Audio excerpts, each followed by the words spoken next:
Detroit is Different is where you get information, artistry, history, music, and even comedy. Detroit is Different, a home for the culture of Detroit. Visit online at DetroitisDifferent.com today. We continue this Fight for Justice series. Detroit is Different. This is pivotal. I'm having conversations with definitely a lot of black men in and around the city of Detroit and some of the work that we're putting in and doing. Today, I have someone that definitely works with the people, someone that works with the soil as well, a gardener, an activist, father, and asset to the community. Ikaje, how you doing? Man, appreciate you for having me, man. Thank you, man. It's a pleasure and an honor to be on Detroit is Different, you know what I mean? Like, definitely an honor to be here. And definitely, I'm a advocate for the people, you know what I mean? Like, for sure. I'm not, I don't do it for no other reason but for the people, you know what I'm saying? For sure.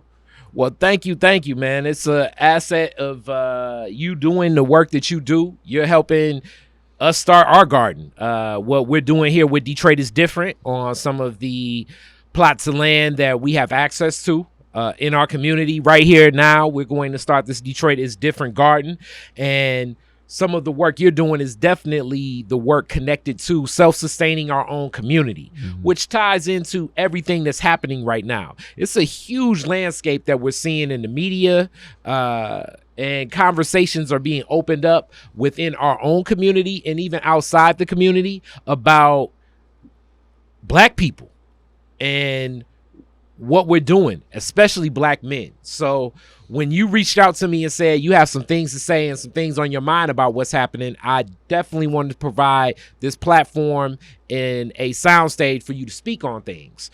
And with that being said, here you go. So what's on your mind about everything? How have you taken this all in?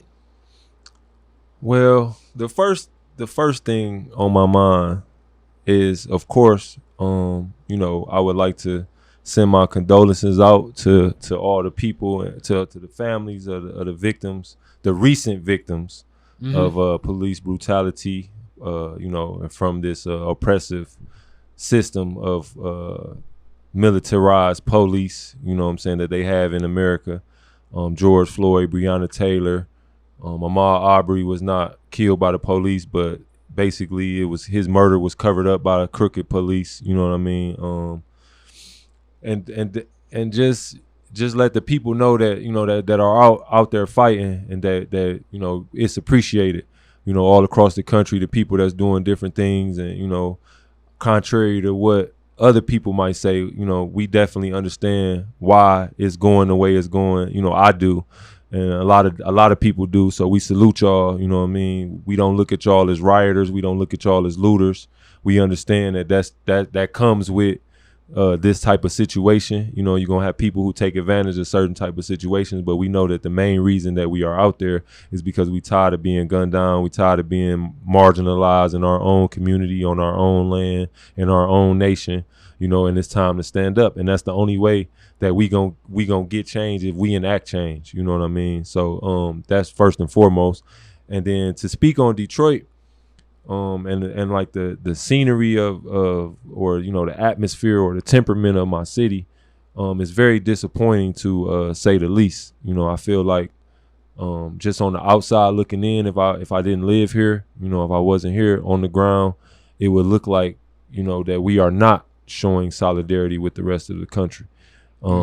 It's looking very like we feel like we don't have that type of problem here in the city, or we don't have those type of issues here in Detroit because we're a majority black city, which we have been for, decades.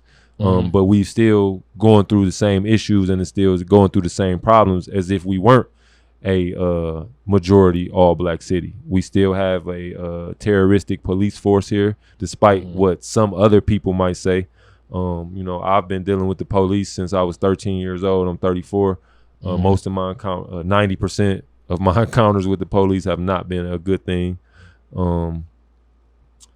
And for people to kind of say that we don't have those problems, or that police don't kill us here the same way that they kill other people or other cities or other places, it's kind of a cop-out. to me. It's kind of a cop-out way to take, oh, well, we don't have to deal with that. But I would say that Aiyana Jones' family wouldn't feel that way. She was a 7-year-old who was murdered by the police in a raid where they had where they were in the wrong apartment. You know what I mean? Let's say that they lied about what happened in the situation, later changed their story.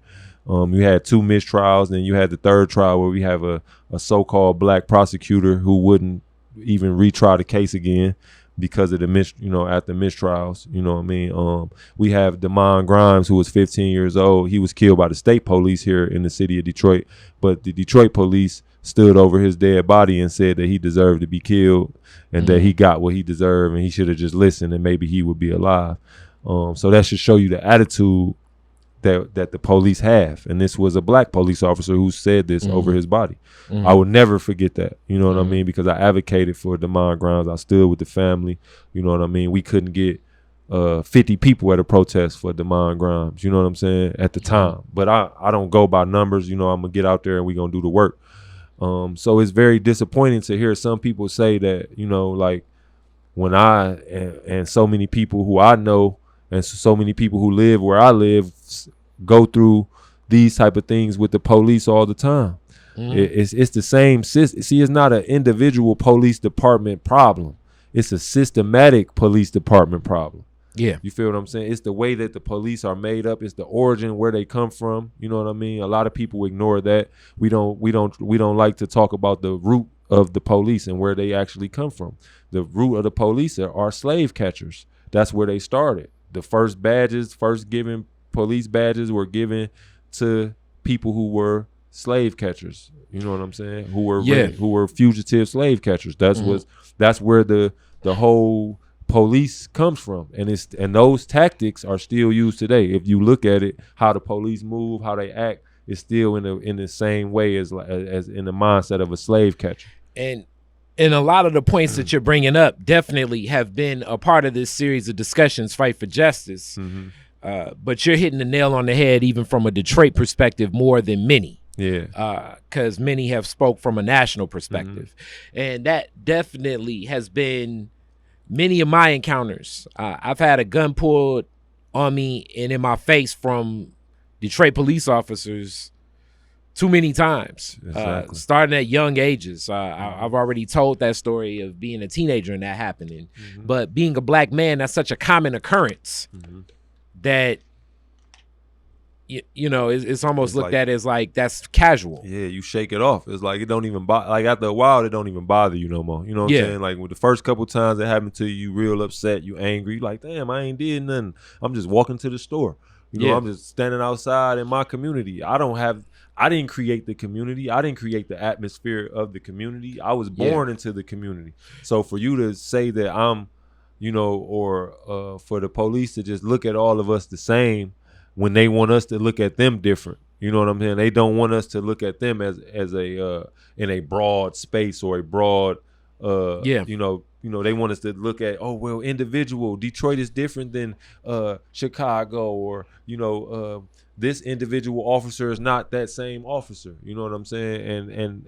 But you don't look at the people in that manner. If I live in a certain area and it's drugs in that area, when I go outside, I'm looked at as a drug dealer by the police. I'm looked at as a person who, perpetuates any stereotype that you could think of a black male. I'm not looked at as an educator. I'm not looked at as an urban farmer. I'm not looked at as someone who cares about his community, who changed his mindset and wants to change the mindset of the community and the overall conditions of my community. You know what I'm saying? I'm not looked at like that. I'm not given that fair judge, you know what I'm saying, that fair treatment. I'm automatically looked at as a drug dealer or somebody who don't belong here or shouldn't be outside or, shouldn't be walking to the store. You shouldn't be doing that. So when you speak about this narrative that exists of Detroit doesn't deal with that problem, and I've been on social media engaging in others, especially since the defund the police concept has been presented to many more people. In 2015, I made a song called "I'm My Own Police" that was on my "If Detroit Were Heaven" album, and that concept then was like relatively new to me when I was writing the song. So that was like 2012, but it definitely was an emotion that I had. These concepts of defunding the police and resources are unique, but Detroit is one of the few places that definitely, they say, mitigates that, because we have a black police chief. We have many quote unquote black officers on the force. And we also have people that work within the community as activists that have in many ways met and aligned themselves with the police force here that mitigate, I would say, some of the discussions between the community and police, and say to themselves, well, because I have this relationship, I met with the chief of police, I know the chief of police, I know these officers, I'm meeting with the police board. We don't have these problems because I know and I have the relationships with them. I think that has been one of the primary narratives, because it's not the police that have been saying we don't have those problems here. It's actually been a lot of the people that work within the community, and providing that. I guess I would say that concept, that idea. And that's very confusing for me sometimes. You know what I'm saying? Just to be brutally honest, I don't understand how a person who works or who claims that they advocate on behalf of the community can sit here and say that that we don't have those issues with the police. You know what I'm saying? Because what community are you going in, and who are you talking to? You get what I'm saying? Who are you working for? You know what I'm saying? What communities are you going into in Detroit where the people of those communities are saying, oh, we don't have a problem with the police. The police cool. They treat us just fine with the utmost respect and the dignity of a human being. You know what I'm saying? Because the communities that I'm in, they don't have those sentiments. You know what I'm saying? My personal opinion about the police is built upon my experiences within my community with the police. Yeah. You feel what I'm saying? So it didn't come outside of my community. It's the same community that I represent, the same community that I claim that I advocate for and I want to change. That's where I get my temperament and I get my outlook on the police. You feel what I'm saying? It didn't come from me going to do when I did wrong and I got caught, because that's my fault. You feel what I'm saying? If I do dirt and I get caught, okay, cool. The police are doing their job. I'm not against that. You get what I'm saying? I'm not against it being rules and a set of regulations, and I know if I violate these rules and regulations that it's going to be consequences. I can live with that as a man. I live with my consequences and my decisions. But when I go into the community that I'm from, that where my family lives or my nephews might live, and I'm talking to the people, and I talk to the people and ask them how they feel about the police, they are not sharing the same sentiments as these people who claim that they work in these communities. And there is a good group of people that are doing this work. Some of them I know that were like first to defend Police Chief James Craig, and saying James Craig is someone working with the community. And I've always felt that it's still not necessarily even an individual issue. It's kind of like what you said, the system of policing, because the system of policing calls for an outside entity to solve internal problems. And that outside entity does see criminality in definitely black men, but black people in general. So calling police to situations sometimes can get you arrested yourself when you want assistance. Exactly. We've seen like this the new age of social media and everybody pulling their phone up to record things. You know, this stuff is not new. And it just exposes what has existed. Gives us a visual. And then furthermore, that's when, and God knows, man, it's so crazy. The George Floyd video was so surreal in the sense of you have this officer knowing that they're being videotaped by multiple people, basically, people shouting, hey, get off him for 8 minutes. Man. And him still not giving a damn. So it's like, if he's doing that while being taped, God knows what the hell he's doing when it's no tape around. Exactly. You know, And then the callous way that they just went on all 4 officers and said resisting arrest. And then just like we can go back to the Mike Brown and the from those situations, because it was Mike Brown, it was Trayvon Martin, it was we had Tamir Trayvon Rice, Martin, Philando Castile, all those Rice, happened, and these are all more prominently known. Exactly. And right now, Breonna Taylor, which the Breonna Taylor case we don't have video of, but just reading the story, it's like, what the hell is going? And they still haven't been charged. The Breonna Taylor case is that's a hit. That's an all out murderous hit. That looked like something. They was trying to charge before the protest happened. They was trying to charge the boyfriend. Yes, with her murder. Yeah, basically. So what they was trying to say was he was in the act of a crime, fire, and then they killed her. But he was defending himself, which got proven. And then once the protests start, they knew that they was gonna have a lot of backlash if they tried to charge him. They let him go.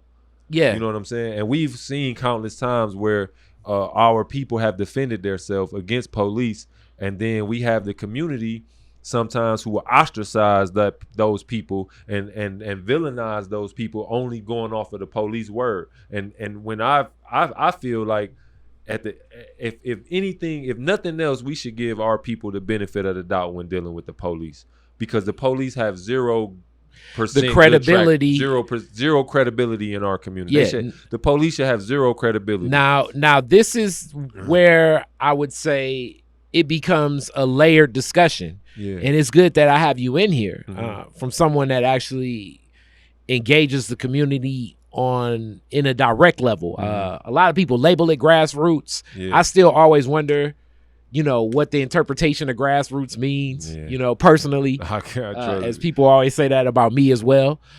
So engaging with the community directly, I believe there are intermediaries, there are mediators, there are people in certain positions of influence. And because of our other conditions in ourselves, what we've been dealing with as people here in America, a platform of anything is better than the platform sometimes of the nothing we've been given as Black people. So finding yourself in this space where you're almost a person in a position of to get something from the organization, from the machine, I should say, more so, to give back to the people. It can be alluring. People are allured to sit down and, as we say, it was a group of people that met with the mayor yesterday. It's a group of people that met with the chief of police. It's alluring to meet with the state police troops and quote unquote hear your demands heard.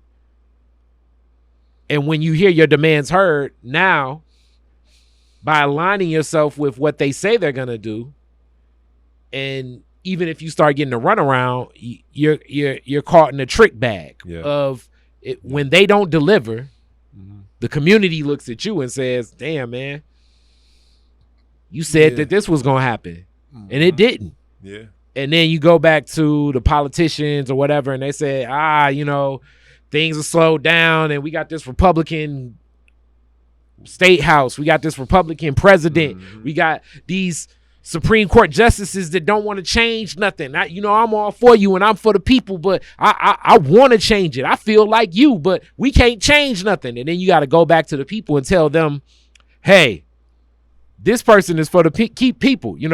We see them wearing kente cloth and they took a knee. You know what I'm saying? So you see they with us. Right. It's just them other people that ain't for us. So we need more of your support as the people to get out here and vote.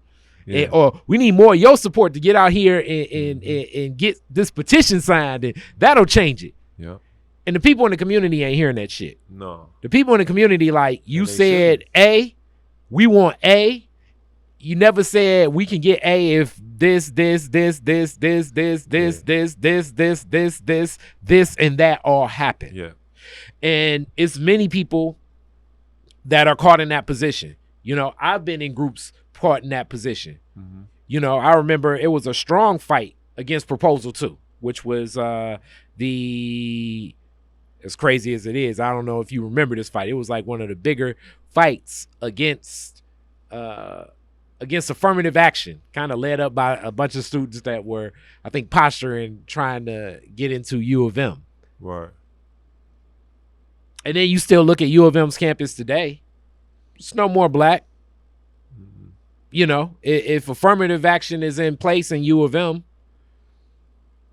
it's definitely meeting a bare minimum quota, and that bare minimum quota damn sure ain't black. Yeah, and then, you know, with affirmative action, you know what I'm saying, you know, that they broaden the criteria where certain people who shouldn't qualify for affirmative action do qualify for affirmative action. So it's like, and that's what we have to pay attention. We have to, like, for me, I let history be my biggest teacher, and how I judge what to fight for and how to fight for it.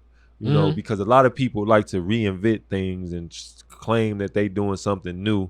And we just spoke about this off air, as far as like, there's no new idea out here under the sun. There's nothing new. So what you doing has been done before. You might change the methods or the steps that you take to get there, but the whole idea is basically the same. So what we want, you know, in the 60s, they fought for the Civil Rights Act. So they got their Civil Rights Act. It got signed into law. It's passed and everything. But did it affect our communities and change our communities for the better? No. That's a clear no. No. There's no way you can argue with that the Civil Rights Act helped our people in any way, shape, or form. Our communities have been on a clear decline since the 50s and the 60s. It's clear.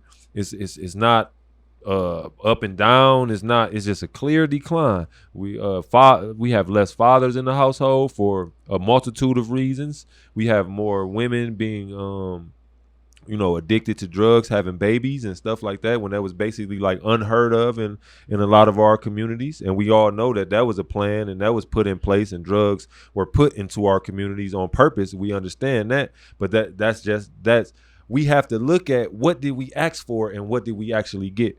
You know what I'm saying? Like, people say, oh, well, we got to reform and change the system. How do you reform and change a system whose core values is the destruction of people who look like you?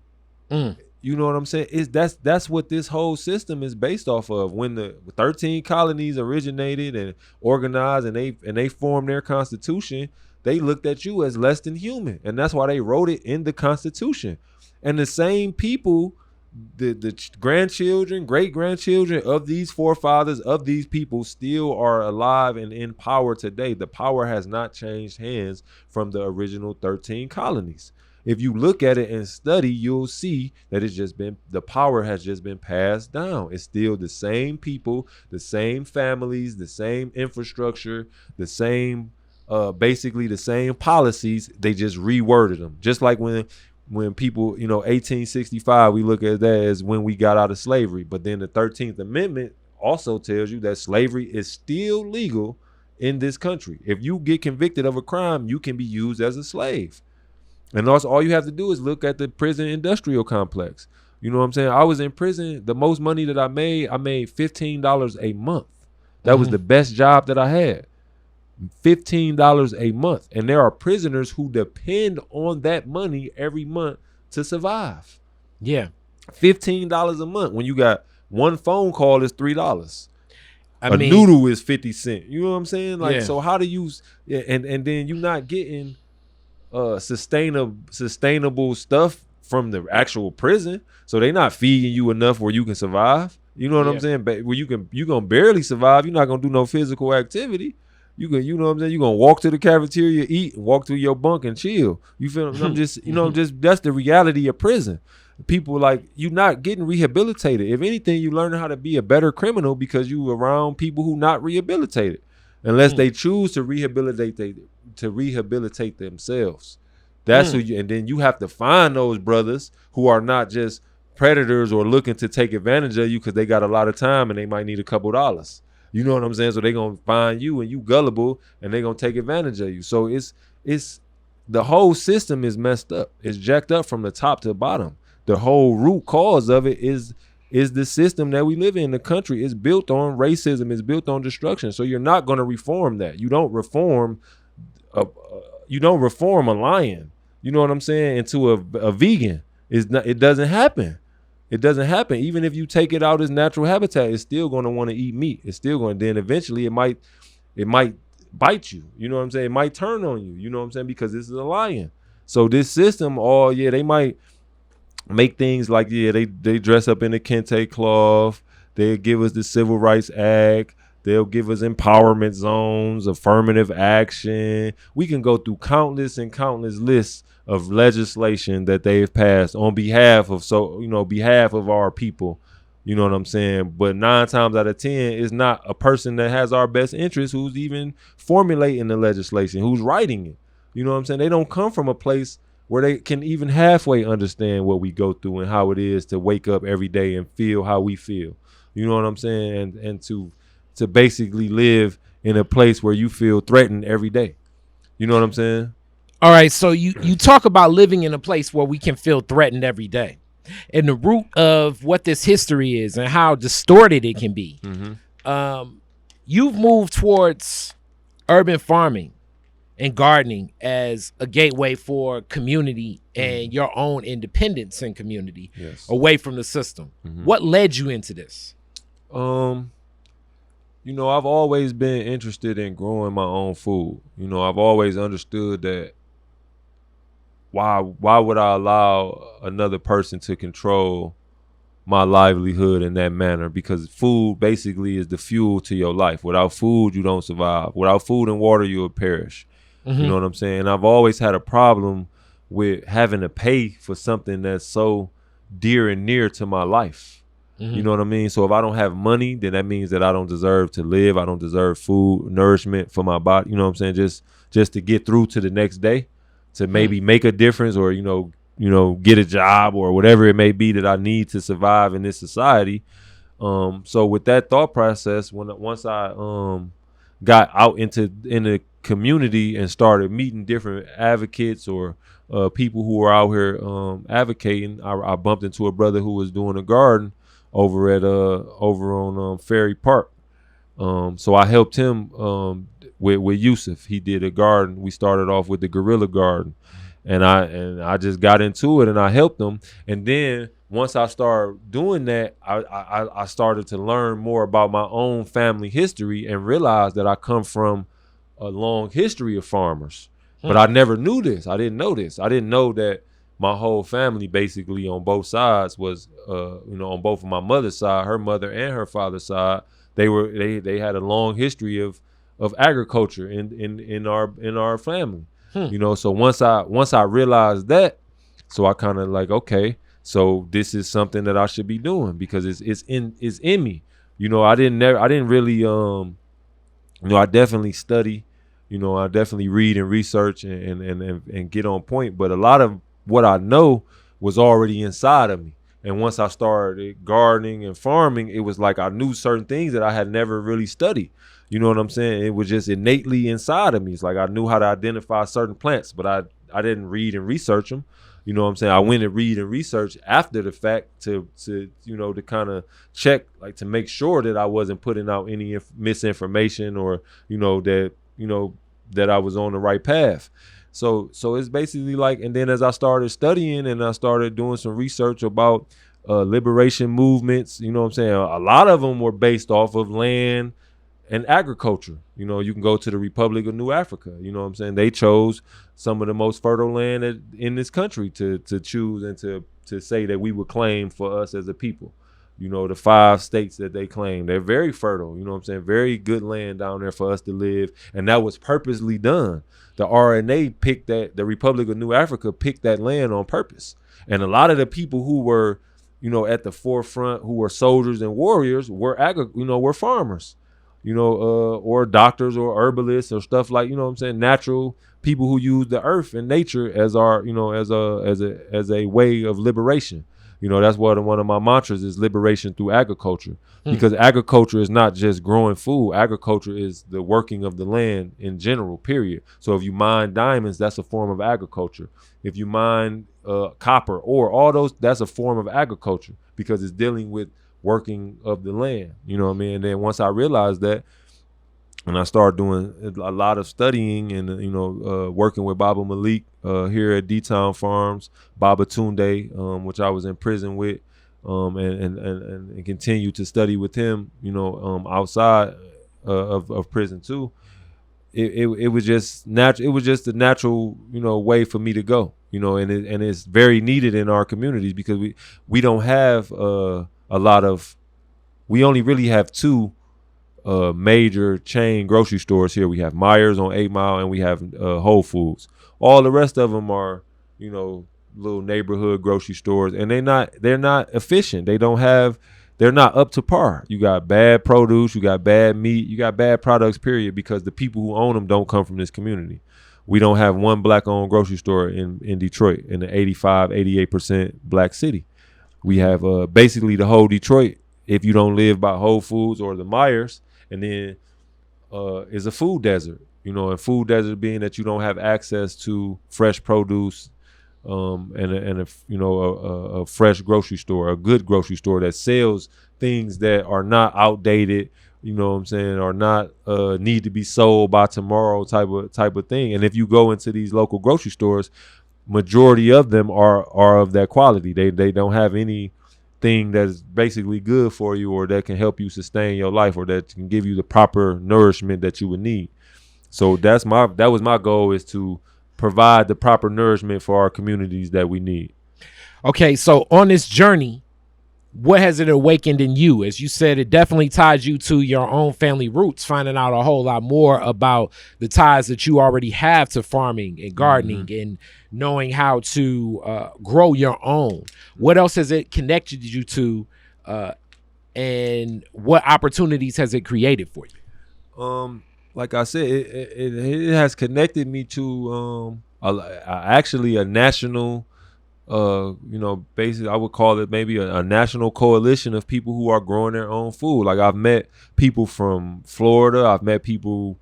I've been to Baltimore. I've been to Atlanta. We're dealing with conferences of black people who are growing food and not are just growing food, but they are growing food for a purpose. Not just to grow food so I can have some lettuce and kale in my refrigerator, but understanding that this is basically like the foundation of nation building, is working the land. So without land, you can't have a nation. So then once you get the land, you got to have people who know how to work the land, and utilize the land that is best for us, because that is the number one money, currency, or anything on this earth, land. So once you get land, if you don't know how to cultivate it or you don't know how to use it to your advantage, you just got land. You just got a bunch of land sitting there. You know what I'm saying? You can have 100 acres. If you don't know how to cultivate it, if you don't know how to use it, if you don't know how to grow something on there, if you don't know how to build something on there, the land is going to be useless. So for me, it has connected me into, it has took my movement from just basically being based in Detroit to actually being a national and international based movement. My farm is called Liberated Farms. I went through a situation where I had some people, some women in that white women in that community, where I grew up at. I grew up in this community over 20 years, have been in this community, involved in this community. It hasn't always been positive, I would say. I can definitely admit my faults. Previous to me changing my mindset, I definitely was a part of the destruction of my community, and I can admit that. So that was one of the fires that fueled me to go back into my community to make a change, because I know that I might have in the past influenced people to go a different way. So now with me knowing that I have that influence and I have that, I don't like the word power, but I have a certain level of respect in my community. You know what I'm saying? So now I can use that to be positive. Now I can use that to show, okay, look, yeah, I used to sell drugs, I used to do this and that, but now I'm doing this and I'm doing it, and I'm living a better lifestyle than I was when I was out in the streets. I don't have to worry about the dangers of, some of the dangers that I had to worry about in the streets. Some of them translate even into this movement, which is crazy to me. But at the end of the day, we all know that, when you start to build up your people it's going to people that's going to want to destroy that and keep them down. So, Yeah. you know, I've been through the fire, man. I had in a 2-month span, I had the police called on me over 20 times. Wow. And just onto your farm. Yeah, yep. All I was doing was building. For what reason? So basically, Or what reason did they give you, I should say? So basically, when the situation was going on, the police never gave me a reason why they were being called. I asked them that. Every time that they showed up. I said, what kind of call do they have to put in for you guys to show up 5 cars deep for one person? Just me. I'm just out there by myself most of the time.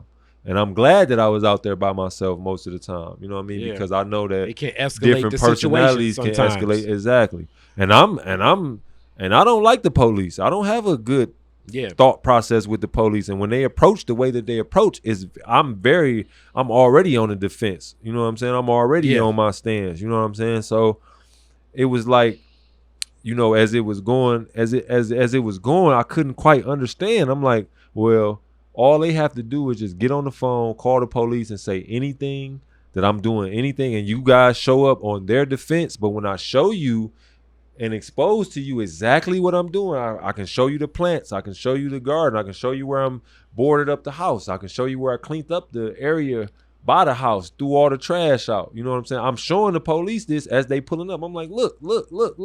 But they show right back up. They show right back up the next day. Hey, yeah, we got a call. Such and such. What's going on, man? They said you threatening them, this and that. So then it started to come out of what they were saying. So one time they called. They said I had a gun.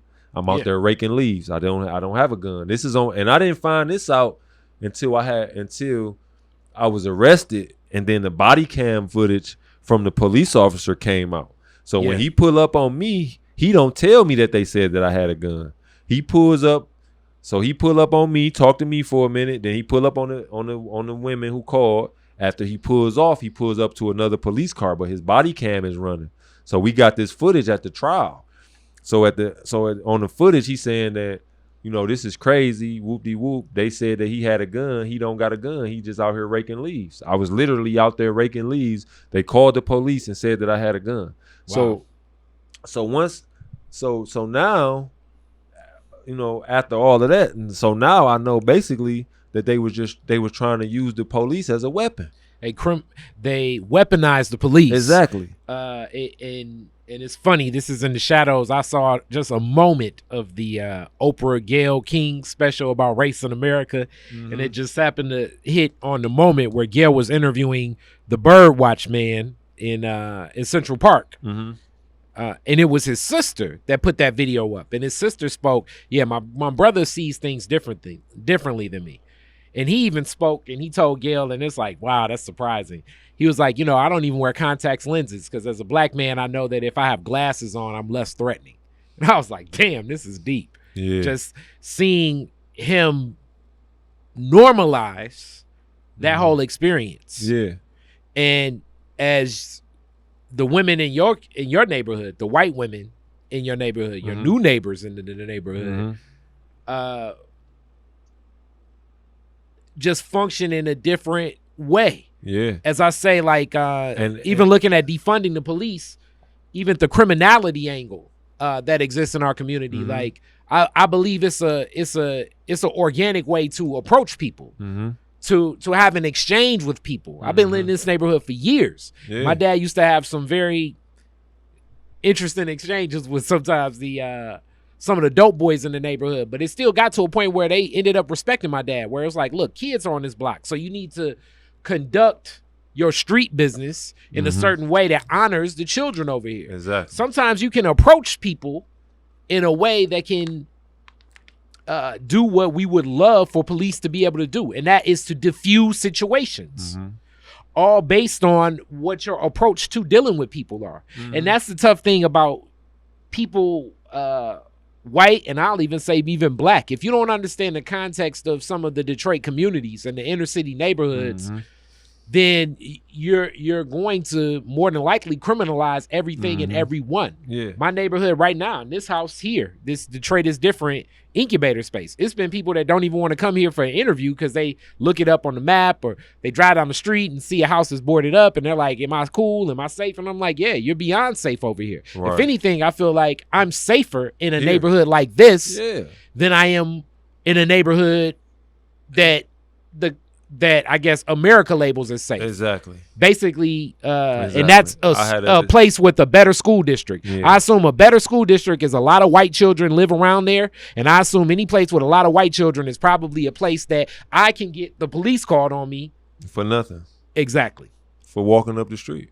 And, yes. And before this incident, I, outside of, my neighborhood, of course, and this can go, and this can be applied to any neighborhood in Detroit. Yeah. Is a drug area.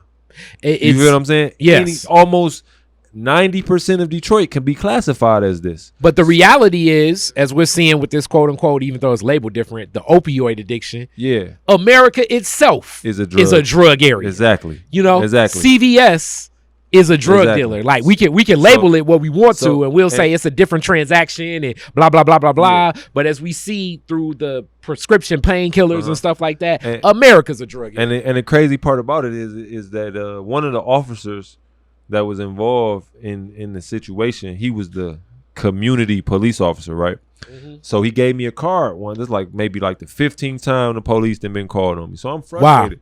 Wow. I ain't never called the police ever in my life. He gave me his personal cell phone number. I called this brother.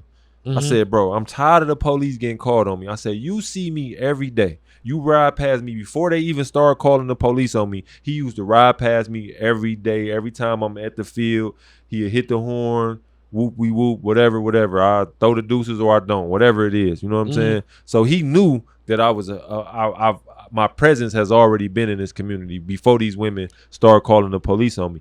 And to clarify for the people that's listening, they didn't start calling the police on me until I painted a tree red, black, and green. So let's clarify. Let's be before that. They was trying to be a part of it. They wanted to help. This, that, and the third. They was letting one of them had a son and a nephew. They was sending their nephew and son over there to help me clean up when I was out there sometimes. You know what I'm saying? They donated some soil one time or whatever. You know what I'm saying? So the minute that I painted the tree red, black, and green, and they see that I'm basically for my people, and this is for my people. But it's for the whole community, and they are members of that community, so they were included in it. I didn't exclude them. I didn't tell them, hey, don't come over here. You can't be a part of this. This is for black people only, blah, blah, blah. Because it's not about that. Mm-hmm. At the end of the day, if you live in my community, you go through the same struggles I go through, period. Yeah. I don't care what you look like. You know what I'm saying? I grew up, it's white boys I grew up with that police jump out on them just like they jump out on me. Yeah. You know what I'm saying? They throw them on the ground just like they throw me on the ground. So I don't look at him the same way that I would look at a European who don't come from my community, because I understand that he knows he understands my struggle on a level that most don't. Mm-hmm. And there are some Europeans out here that can level with us on that. Not many, of course, because even at the end of the day, if he chose to clean himself up and go move somewhere else, he's still gonna be a European. I think it's as we know, race is a cultural construct, as they always say. Like it was created. It was created in the 17th century as a way to keep black people enslaved. Yeah. It was a way to define us as a different class and character of people, because the other justification for enslavement was the fact that we were savages and didn't have God in our life. Right. And when God was introduced to us, especially in the transatlantic slave trade here in America by the Germanic tribes of that Carolinas region, it was like, oh shit, we need to come up with something else that justifies these people being enslaved, that they're savages, their brains don't function. And this is so innately connected to higher education, because this is the start of sociology. This is the start of a lot of psychology. This is the start of a lot of anthropology. These were psychologists, and these were some of the, as white society would label them, or Western civilization would label, foremost thinkers. Right. writing long essays on the size of the black brain and things like that. That's seen in, I don't know if people have seen it, Django Unchained with Leonardo DiCaprio, where he's like, you know, when you look at this nigger skull, you're going to have a circumference like this. This is the type of rhetoric that was so-called science that backed up by yes, science. it was the TED Talk of the 17th century. And it was the most talked about stuff going across Europe to justify why we were enslaved. So when we think about the first off, to make the cultural construct of race in their society and what it identified with, and that we as black people more so than any other group never have the opportunity to assimilate. There are different shades of Latinx people or Indian people or what we label as Native American people or Asian people, but they can blend in that spectrum. Whereas black people, it's rare we have the opportunity to assimilate to the machine without being mixed, of course. I mean, and that's crazy because just touching back on my family history, my great grandfather was like of light hue. So when he married my great grandmother, she was dark. So they used to actually, my great grandfather could pass for a European back then. And I'm pretty sure that it was, you know, probably not the same type of European that we see today because of, you know, mixing and all that type of stuff. So I'm not sure if, because you got some Europeans who have a little darker, you get what I'm saying? Like I'm not sure. Skin, got you. Closer to the Mediterranean. So they used to always ask my great grandmother, "What are you doing with that white man?" Yeah, you know what I'm saying. But my grandfather not white; he just light skinned. You know what I'm saying? So I have a daughter that's light bright like that, and me and her mama are the same complexion. You know what I'm saying? So we make many shades, and you know, it's and I say that to say, just to touch on what you're saying, is just like you say, it's harder for us to blend in. You know what I'm saying? It's harder for us to assimilate into this culture because, but again, assimilation is just another form of oppression. It sure is. You know what I'm saying? Because we're being forced to be something that we're not. Just like when they came into let's, you know, using you know, our ancestors when they arrived and our ancestors first seen Europeans or whatsoever, we were embracive. We embraced them. We have the same way of the native people here. Yeah, we were. Yeah. I'm pretty sure people had skepticism because we had never seen them. But as far as, you know, our nature is an embracive, loving, caring, nurturing nature. So we accepted those people. So you got to look at it from that concept. On our end, we accepted them the way that they were. So then when they came and they come with their friendly faces. They learn all the ways of our culture. They learn all the ways of how we live, how we work the land, how we do this. And then once they learn that, it's like they turn on you.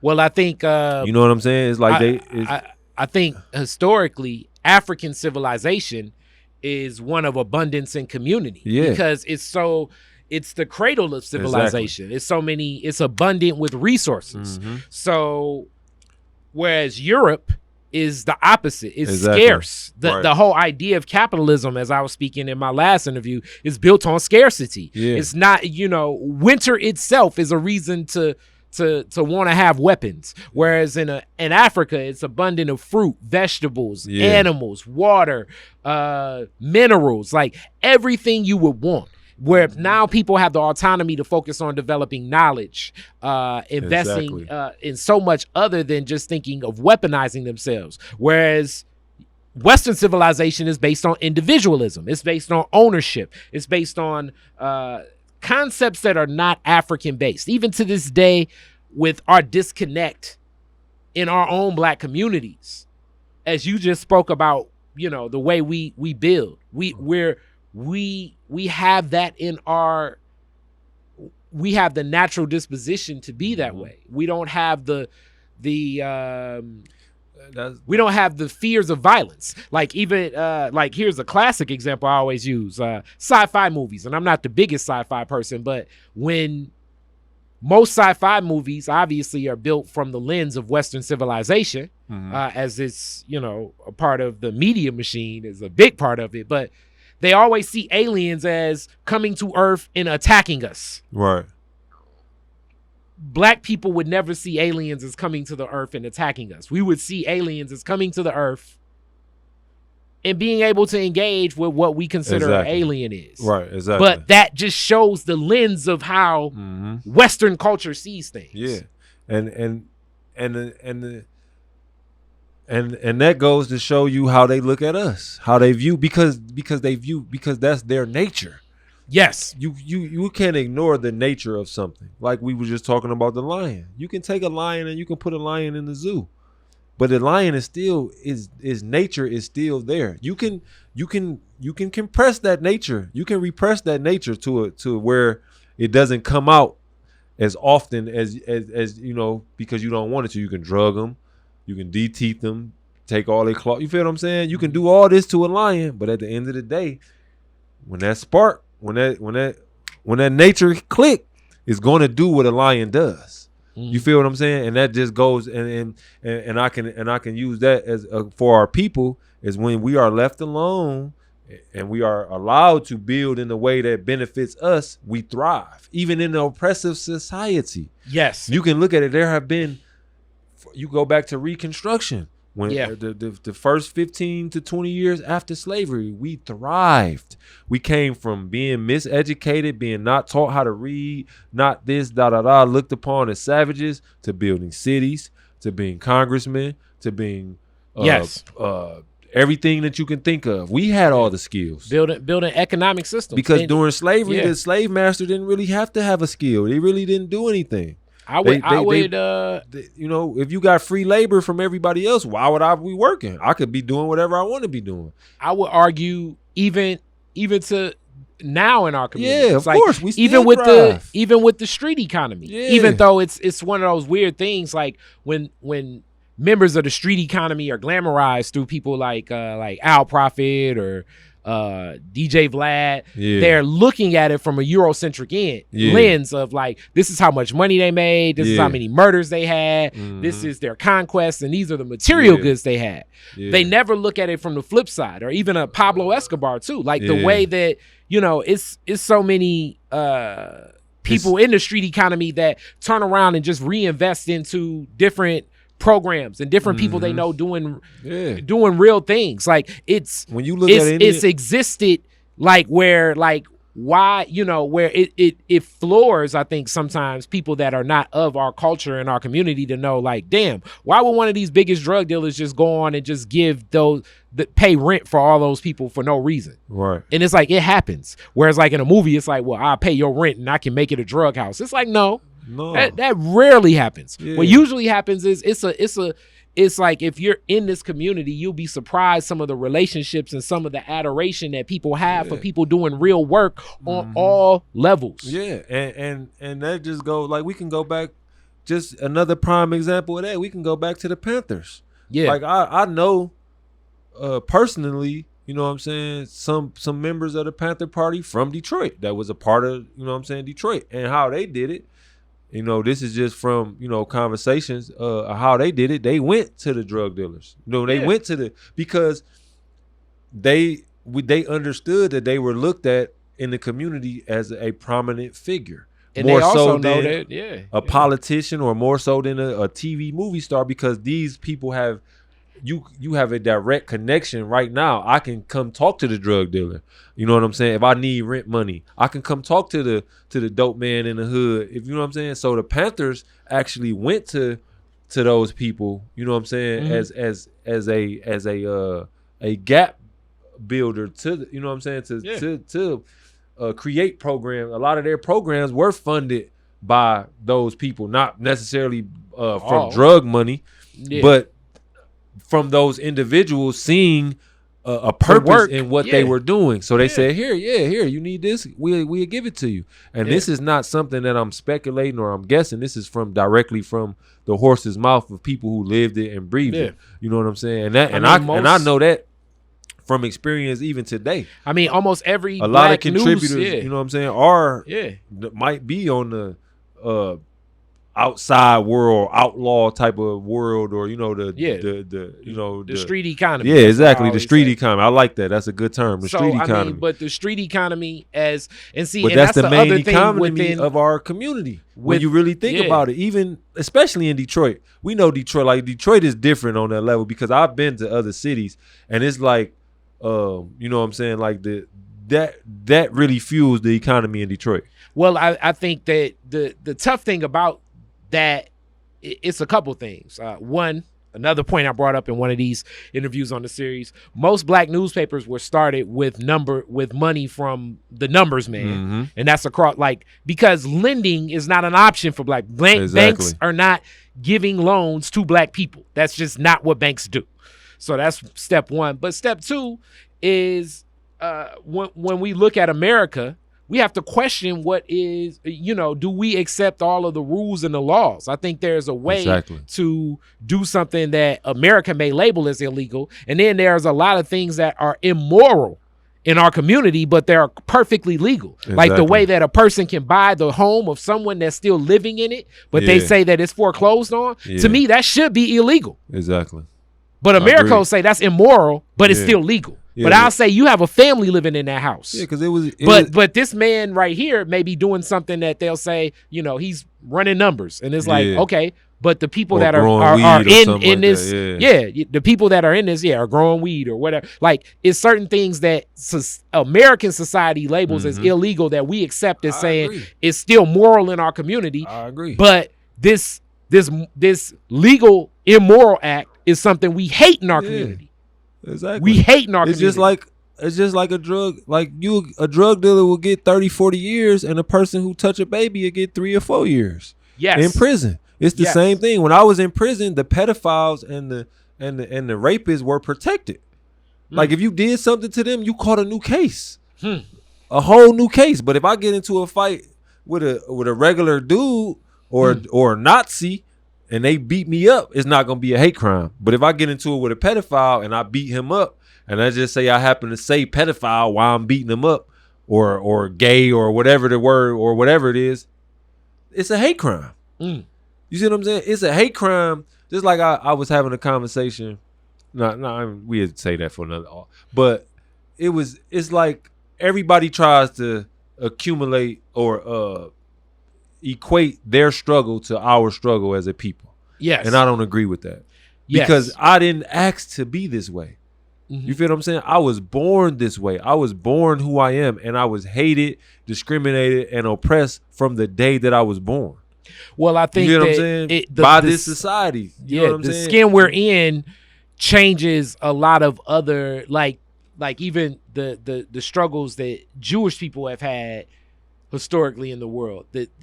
But Jewish people usually have a option of assimilating, which you're right. To assimilate is to support oppression. But that's what makes the machine of whiteness in America so evil, that all of these other European ethnic groups have assimilated to whiteness because they knew that fighting against the white machine and white supremacy was something they didn't want to do. Italians didn't want to do it. Right. Irish people didn't want to do it. Exactly. Polish people didn't want to do it. Right. Jewish people didn't want to do it. They said, you know what? Maybe the foundational people, meaning like the first generation, yes. In the 40s and 50s, even Detroit, but most of America was filled with what they label as ghettos, but different communities of these different European ethnic groups. Whereas now it's very niche because many have assimilated to whiteness. Many have assimilated to whiteness, and there are black people definitely striving to assimilate to whiteness. But the difference is when you're black and you try to assimilate to whiteness, you get knocked your ass back down quick like a Tiger Woods. And also, we have to also remember that their assimilation does not come with a destroying of their history and their heritage. They still get to keep their Polish name. They still know their Polish history. They still know their Jewish history. They still know their origin. They know where they come from. They can follow their bloodline all the way to the source, damn near. And that's for almost any European. You know what I'm saying? Now you got some that was distorted a little bit like ours was, but not in the same manner, because I don't even have a clue who I am. I don't even have a clue what tribe I belong. You get what I'm saying? Well, they have the DNA tracking and the testing. I'm not a fan of that. But then as black people, we have to say to ourselves, do I want to give my DNA to some organization? Because they were selling it came out. They've 23andMe was selling the DNA to the law enforcement, to other people. You feel what I'm saying? But then this is also, do we trust them to tell us anything honestly? That's how? Even the African ancestry is owned by Ancestry.com. Everybody want to say, oh no, it's black. No, it's not. No, it's not. You can't show me. I have yet to see an independent lab that has the best interest of our people with scientists in it that look like me and you. I don't know any lab, any medical science building infrastructure. Not saying that it doesn't exist. I'm saying that I haven't personally seen a independently funded lab to study anything that they say about science as it goes to us in the best interest of black people. Exactly. So like if me and you started a science lab, we know that we'll be trying to prove or disprove the things that they say in science about us. Well, it more than likely, I mean, just due to the what would they call the barriers of entry. We go. The barriers of entry. That's the economic term. It's going to be tough, and it'll have to more than likely be tied to academic institutions. Academic institutions are usually tied to strong financial institutions or philanthropic interests that have kind of go back to that 360 spin of what built race in the first place. Exactly. Which that science brings me, as you know, we get closer to a close, but this is a great discussion. I want to talk a little bit about in farming, as you know, definitely eating from the earth is natural, but the earth itself, due to science, has changed in many ways. As we know that seeds, or I don't know if people know, but there are patents on seeds. There's patents on soil. There are different pesticides I know now that can be sprayed in the air that can stop your crop from growing the next year. What's happening in science, and then how do we keep things natural and avoid a lot of the mad science going on in our natural food source that we want to grow? I'm glad you said that. So we need to also know that the earth is a self-healing organism. The earth is alive. You know what I'm saying? So everything that every system that you have in your body is in the earth. So you know, it definitely in a different form. You know what I'm saying? So like, let's say for example, like rivers and lakes would be like the veins of the circulatory system. Exactly. There you go. Be like the circulatory system. The clouds and that way would be like the respiratory system, or the trees give off oxygen. This is for a reason. You know, this is for a reason. So with that being said, no matter what science or evil method that they come up with to try to destroy the earth has a counter to it. You see what I'm saying? So let's just say, like, for instance, when they tear down the house and they leave a vacant lot and all that stuff, debris, they bury that debris, right? So we know that that's damaging to the earth in a way, because you can't use that soil, you can't grow on that soil. So that's why we would use raised beds or stuff like that. That's one way. But also, you can plant sunflowers. You can plant different plants that pull those toxic metals, that pull anything that doesn't belong in the soil out of the soil. And the only thing that you don't do is you don't eat the sunflower seeds, or you don't eat the flowers of the whatever plants that you plant, because sunflowers are just one of them. Those are one of the most popular and common ones that you can use is plant that. But you got different other plants that pull from you got a plant like burdock root that pulls things from the earth. You have things, let's say like what's the lamb's leaf that pulls different things, nettle. You have different plants that pull these toxins and release these and get rid of these toxins from the earth. That's their role in the earth, because a lot of these things are natural to the earth.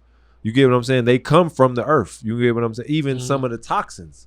Yeah. It has to be made from something that comes from the earth, but 9 times out of 10 is synthesized, which means it's 1% natural, 99% chemical. Yeah. You know what I'm saying? So the whole thing is to study nature.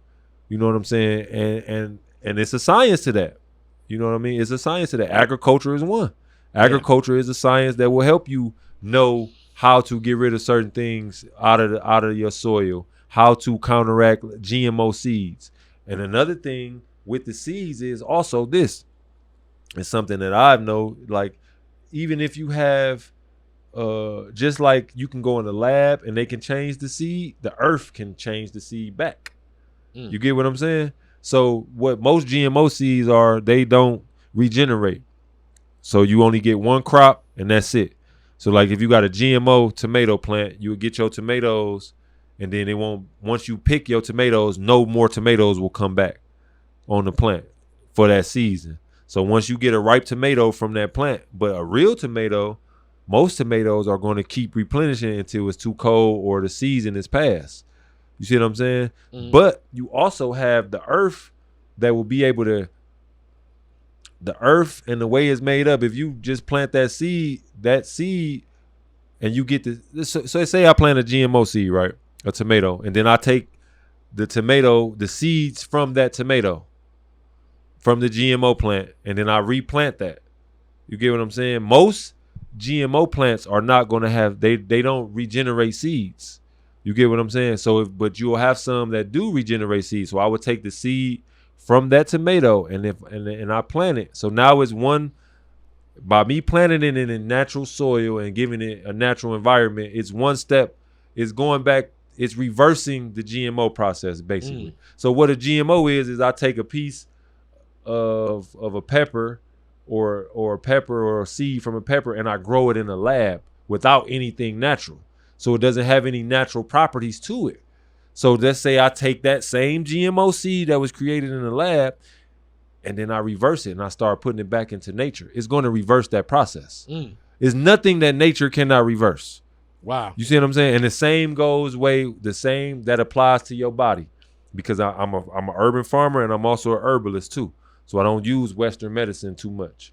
You know, I can't say that I don't use any of it, because I do, because I'm forced to, because I don't have certain, access to certain herbs. That exactly. You can get certain things to do. In our ecosystem. Exactly. And I haven't been, Detroit. Yeah. And we haven't been in our natural state. So certain teachings that our ancestors had have kind of been disrupted and distorted. You know what I'm saying?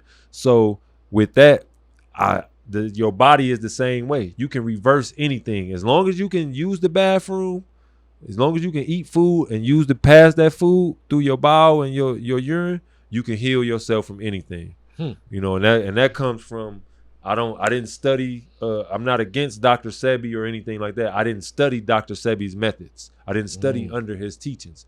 My teacher lives right here in Detroit. You know what I'm saying? So my doctor, my herbalist, or who I learned from to be one with nature as far as healing your body, comes right here from Detroit. Okay. I can go to his house. I can pull up to him. I can talk to, you know what I mean? Because a lot of people, they thought, oh, well, Dr. Sebi was wrong about this and this and that. You know what I'm saying? So they try to dispute that and say, I didn't get that from him. Well, I think even though I agree with a lot of his teachings, and his teachings don't really differ that much from mine, but Dr. Sebi was just a little more extreme than most people, because he's dealing with extreme disease conditions. I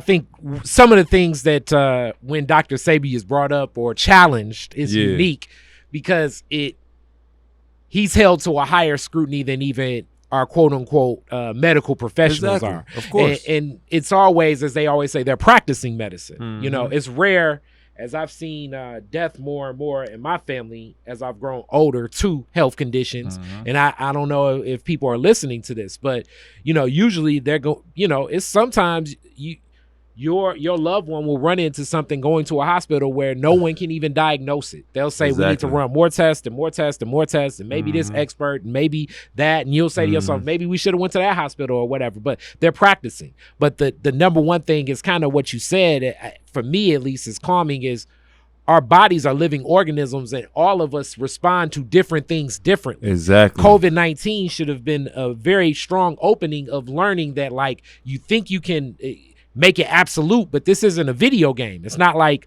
okay, you go through this door and, you know, it's right there. It's like our bodies are so different. You know, the response that many of us will have, and that's even to the GMO foods, that's to medicines, that's to prescriptions, that's to other chemicals that could be in the air. It's surprising sometimes the way that we love to package things in absolutes, because in capitalism, that's how you sell things best. Exactly. It's hard to say, hey, if you drink this will happen to you.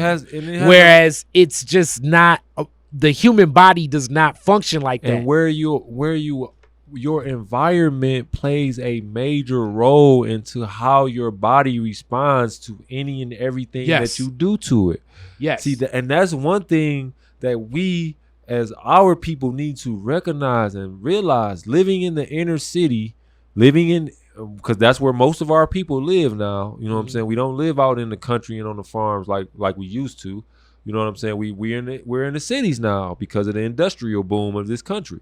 So there are certain chemicals. Yeah. There are certain things that are present in a city atmosphere that are not present in a rural atmosphere. True. You see what I'm saying? So that affects. So of course, a person maybe who grew up in the country, their body will respond maybe a little better to a herbal regimen or herbal treatment. You know what I'm saying? It will definitely have a different response because their body, by being away from these chemicals and this atmosphere and this environment, not just chemicals, your everyday stress of living so close to people, being on top of people, that causes. And then just for, that you brought up COVID, just to put this out here for our people, we damn near 95% of our people who live in ghettos or live in cities, suburbs, have underlying health conditions. Yeah.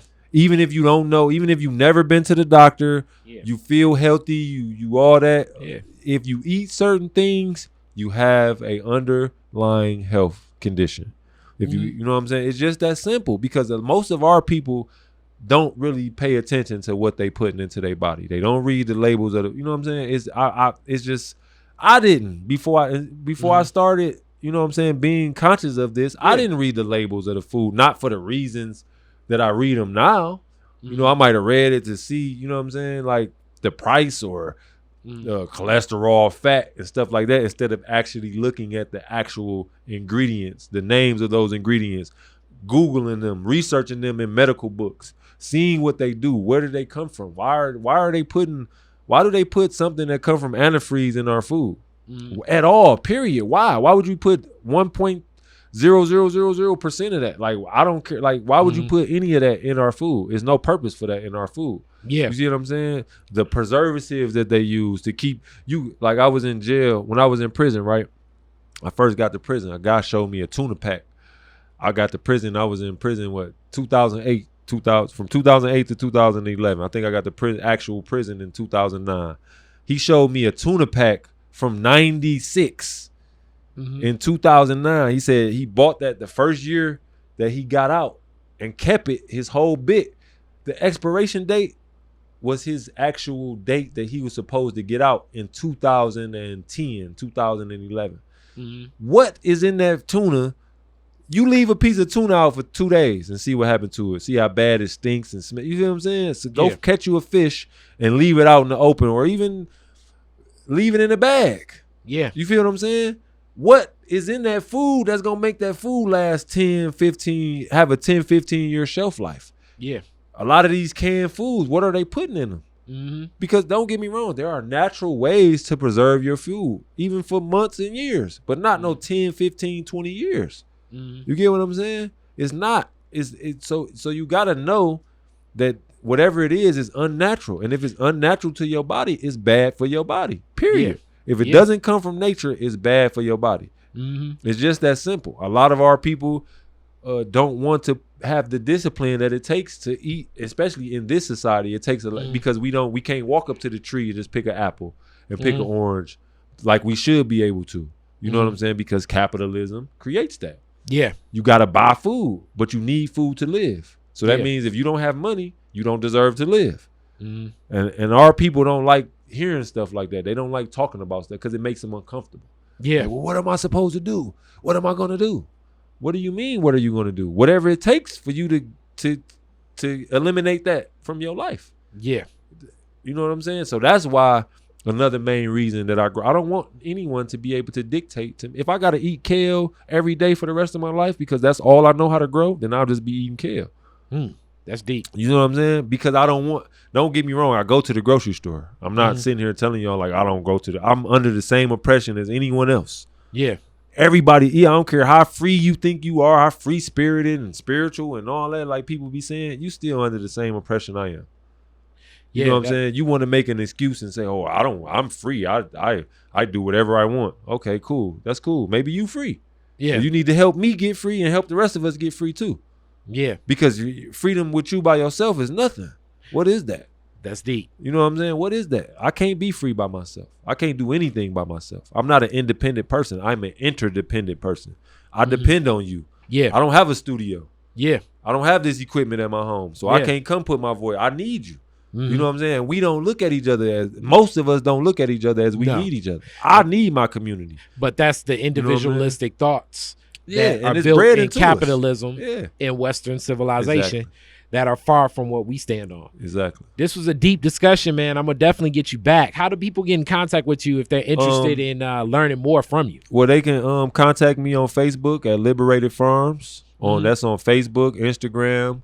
Also, I have a page, Real Spill Enterprises, which is that's one of my business pages. Also, I have another business page called Nature Spill. That's my herbal, and I sell herbal teas, soaps, all that type of stuff. And if for community work though, just hit me up on my Liberated Farms page or my Facebook page, Ikaje Ikaje Ajamu Ajamu. And that's my Facebook page. You can get in contact with me on there. And a lot of times I'm in the community, like, you know what I'm saying? Like, just hit me up. I'll pull up. I don't have no problem. I'll pull up wherever, in the city, out of town, anywhere. You know what I'm saying? Where if it's a need, we need it, and we can help, we definitely make sure that we there, or a representative of us will be there. You know what I'm saying? Like, we don't have no problems helping the people in any way, shape, form, or fashion. That's what's up. Thank you so much for your perspective. This was a great interview. I appreciate it, bro. Thank you for having me, for sure. Thank you. Peace. Peace. Detroit is Different is where you get information, artistry, history, music, and even comedy. Detroit is Different, a home for the culture of Detroit. Visit online at DetroitisDifferent.com today.